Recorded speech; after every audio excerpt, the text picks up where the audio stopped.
From the job site to the code book, this is a Pool Envy podcast, where licensed pool professionals speak up. Code, compliance, craftsmanship.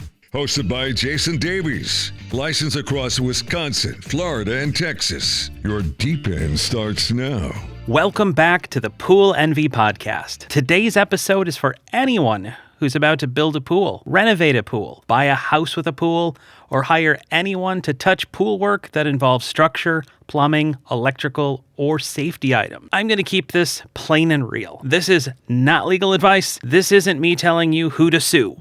This is practical, code-minded, how to protect yourself guidance, so you don't end up paying twice and living with a problem forever. I'm going to share a few true scenarios, but I'm keeping them anonymous because the goal isn't a public execution. The goal is to teach you what to look for before you sign a contract, before you write a deposit check, and before you get stuck. Let's dive in. Here's the thesis for today. Cheap pool contractors don't save money. They defer your invoice. They turn it into rework, delays, fights, and permanent risk. And if you remember only one thing from this episode, remember this line. Trust is not a control measure.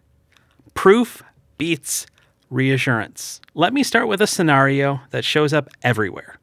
A contractor says something like, "Hey, you pull the permit. It's faster." Or, "Permits are a pain. We'll handle it later." Or my personal favorite, "We can start now. We'll square it up later." Listen. There are situations where owners can legally pull permits for work they truly do themselves. That's a real thing in a lot of places. But here's what homeowners don't realize. When the permit is in your name, you're the responsible party. That's not a vibe.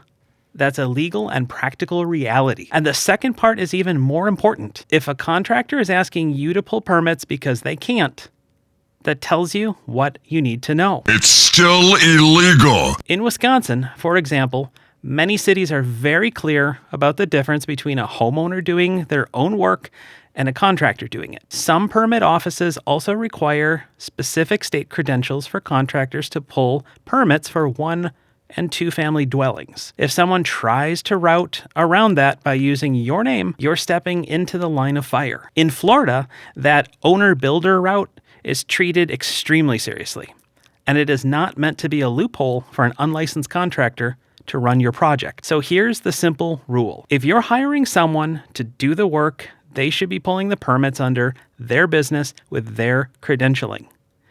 If they push the permit onto you, your next move is not to argue. Your next move is to verify. Ask these questions. Whose license is the job under? Whose name is on the permit? What inspections are scheduled and when? What is the permit number? If they can't answer that clearly, you don't have a contractor. You have a person trying to borrow your identity to get permission to build. Get licensed, or we'll get you. Let's talk about something that happens right before you ask normal questions like that. A lot of bad contractors don't respond with facts. They respond with psychology. That's where gaslighting shows up in construction. And I'm not using the word loosely. Here's what it looks like. You say, "I need the permit number." They say, "You're being difficult." You say, "I want a pressure test before we bury the line." They say, "Everybody does it this way." You say, "This looks unsafe." And they say, "You're overreacting. That's normal." The point isn't to solve the problem. The point is to make you doubt your right to ask. So here's the anti-gaslighting rule that protects homeowners and protects licensed contractors too. Stop debating narratives. Start demanding deliverables. Not a speech, not a story, not a trust me, deliverables. Permit number, inspection schedule, pressure test documentation, photo log before covering workup, a written scope, a written change order. If they refuse to put it in writing, it's because they want deniability. You big dummy. And here's a line you can use that works every time. I'm not debating, I'm verifying. Now, I'm going to describe a scenario that still makes my blood pressure go up because it's so common. This was a public facility project I was involved with. I'm keeping it general on purpose. The project had a key structural phase, shotcrete. There's a moment where you don't get a do-over if it's done wrong. And what happened? Work got done without proper oversight. It got done when the people responsible for verifying it weren't present. Then the crew disappeared for a long time. And later, to make the project pass inspection, finished work had to be torn out and correct. Let me translate that into plain homeowner English. You paid once for the work to get done. You paid again to undo it. Then you paid again to fix what never should have been wrong in the first place. And if you're listening and you've never built anything before, that probably sounds insane. Like, how can you do structural work and disappear? Easy. When a contractor operates like they have no accountability, they don't fear the consequences. They fear the moment you stop paying. Do not pass go, do not collect $200. That's why this episode exists. So here's the practical lesson you can actually use. The hold point concept. A hold point is a checkpoint where nothing moves forward until something is verified. For pool builds, structural hold points include things like steel inspection and verification, plumbing pressure test, pre-shot review, shotcrete placement and curing plan, documentation before anything gets buried or covered.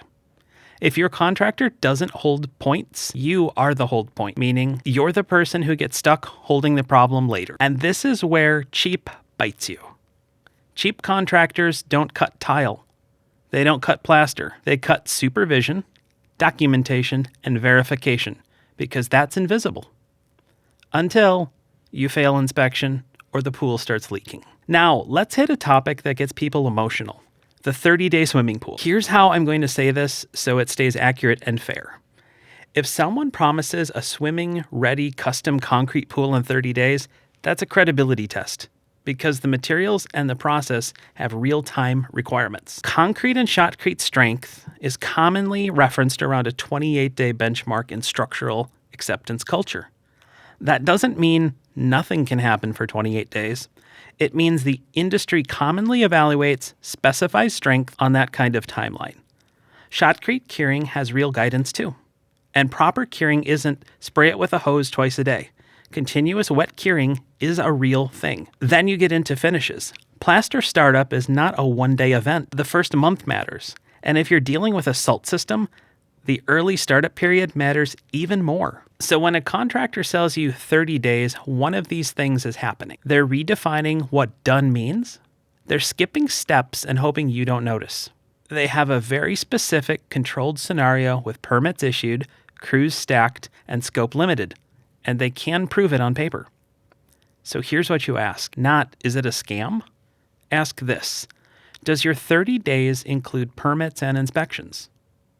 Does it include decking? Does it include startup and water balance?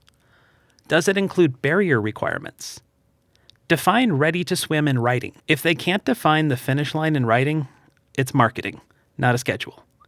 And by the way, because pools are submerged applications, you don't get to act like this is a driveway. Water finds everything. Salt and brackish exposure raise the stakes. So the fast mindset is exactly how people buy defects they can't see yet. Now here's a story that proves why I say proof beats reassurance. I inspected a hotel situation, anonymous for obvious reasons, where a pool company's sales guy told a national hotel chain that the pool was just fine in the building they were buying. The buyer trusted that. The conditions changed, timing, use, maintenance, real-world operation, and then the system behaved like a system that was never properly understood. In this case, it was a reverse flow style setup with surge behavior involved, and the plumbing and differential pressure dynamics were not right.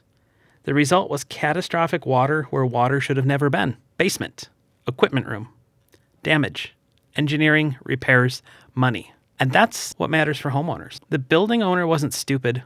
They did what they were supposed to do. They trusted the pool company. They trusted the confident voice. But confidence isn't proof. So if you're listening and thinking, that's commercial, that's not me, wrong. The principle is the same for a backyard pool. When the system is wrong, it's wrong. Whether it's behind your house or under a hotel. And when someone tells you it's fine without documentation, they're selling you emotional relief. The relief, of course, is temporary. The invoice, it's not. Now I want to talk about a red flag that homeowners usually miss because it happens behind the scenes. Contractors gaslighting other licensed contractors. Here's how it plays out. A licensed person sees something unsafe or non-compliant and says, hey, this needs attention. And the response is immediate damage control like, well, I don't do that portion. That's not my scope. Somebody else did that. Don't worry about it. Zero curiosity, zero verification, zero accountability. Scumbag style. Are you an unlicensed scumbag? Let me give you an example that's clean and simple. I saw a photo online once, and there was a safety issue tied to the barrier. And the pool builder's defense was, well, I don't build fences. Okay, whatever. But that's a category error. That's like saying I don't manufacture seatbelts when the problem is the car left without one. Nobody is saying a pool builder must personally install every fence panel. But a professional pool builder does not get to shrug at life safety requirements and act like it's unrelated. A pool is a system. Safety items are part of that system. So here's the homeowner takeaway. If a contractor's first move is to distance themselves instead of verify and coordinate, you should get nervous because that's not a person protecting you. That's a person protecting themselves. And if you want a one-sentence test, when someone argues before they verify, they're not managing risk. They're managing the narrative. Now we tie the bow on this one because this is the part that homeowners really don't understand until it's too late. Insurance doesn't exist to fix bad workmanship. Most policies are not, whoops, I hired the wrong guy coverage. Bad workmanship is usually a fight and then often excluded as defective construction in one form or another. Sometimes a policy might cover sudden resulting damage, depending on the facts and the policy wording, but here's what's consistent. If the work is unlicensed, undocumented, unpermitted, or shady, everything gets a lot harder. Claims get harder, recovery gets harder, accountability gets harder. And even if something is covered, underwriting is a separate world. If a carrier decides the property risk changed, like unpermitted renovations, unsafe conditions, or certain features, they can non-renew at the end of a term. That's not a guaranteed, but there is a real risk. So the practical homeowner rule is, don't make yourself the insurer's mystery novel. Build it documented, build it verifiable, build it clean. Florida has an extra hammer though. Unlicensed contracting changes, enforceability. Florida is especially serious about unlicensed contracting. One of the statutory realities there is that contracts entered into by an unlicensed contractor can be treated as unenforceable by the unlicensed contractor, meaning the legal landscape changes when someone is operating outside licensure. That doesn't automatically fix your damage, so don't mishear me. It just means that the state treats that conduct differently. The 10-year unspoken warranty myth, what people are actually talking about. A lot of people say, you've got 10 years. What they usually mean is the outside deadline on certain construction defect actions, what lawyers call the statute of repose, exposure period concept. The important homeowner point is this. There is a clock. You can have a real defect and still run out of time to act. Florida has language in its limitation statute that includes an outside window of 7 years tied to the certificate of occupancy or completion or abandonment, even with latent defects. Wisconsin also defines an exposure period concept in its statutes. I'm not going to play attorney on this podcast. I am not one. But I am going to tell you the practical truth. If something feels wrong, don't wait years hoping it goes away. Document early, verify early, fix early, because time is not your friend in construction defects. I'm going to give you a short list you can use before you hand over a deposit. Not 25 things, not a PDF you'll never open. Before you sign, ask these 5 questions. Whose license is this under, and what's your credential status for this scope? Who pulls the permit, and what's the permit number once issued? What are the holding points? What gets verified before you bury or cover anything? What documentation do you provide? Photos, tests, as-built? What does done mean? Define it in writing, including barrier and safety item. And here are 3 red flags that matter most. They want you to pull permits. They won't put anything in writing. They attack you for asking normal questions. If you hit 2 out of 3, you're not being picky. You're being warned. If you're already in the middle of a project and you're thinking, okay, this sounds like my situation, here's what you do. You stop paying for hope. You stop paying for stories. You pay for verification. Take photos. Document dates. Move everything into writing. And if you need a professional third-party style evaluation, my advice is always the same. Get a safety and system evaluation before you keep feeding the machine. That's how you prevent the cheap pool from turning into a permanent problem. If you want to work with me through Pool Envy, our process is simple and it's on purpose. We start with a paid safety and system evaluation.